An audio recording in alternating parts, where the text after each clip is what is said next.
কাশ্মীর পরিস্থিতিকে কেন্দ্র করে ফের উত্তপ্ত ভারত পাকিস্তান সীমান্তে চালানো ভারতীয় সেনাবাহিনীর অপারেশন সিঁদুর হামলার প্রতি সরাসরি সমর্থন জানিয়েছেন ভারতের সাবেক ক্রিকেটার গৌতম গম্ভীর ও আকাশ চোপড়া। পাকিস্তান ও পাকিস্তান নিয়ন্ত্রিত কাশ্মীরের 9টি স্থাপনায় হামলা চালায় ভারত। এই অপারেশন সিঁদুর নাম দেয় ভারতের সশস্ত্র বাহিনী।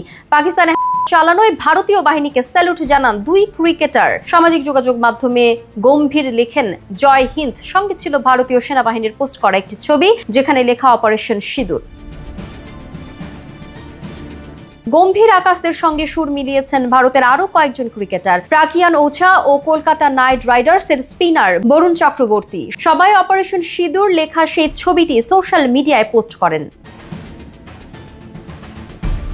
ভারতের এই পাকিস্তানের নারী ও শিশু সহ 8 জন বেসামরিক নাগরিক নিহত, 35 জন আহত হয়েছেন বলে জানিয়েছেন স্থানীয় সূত্র।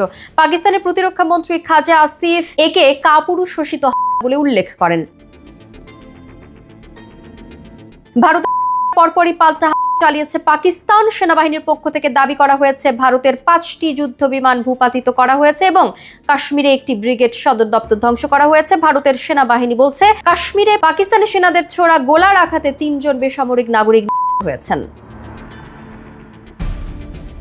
এর আগে 22 এপ্রিল ভারত নিয়ন্ত্রিত কাশ্মীরের পহেলগামে 26 জন বেসামরিক নাগরিক হয়েছে। এই ঘটনার জন্য পাকিস্তানকে দায়ী করে ভারত।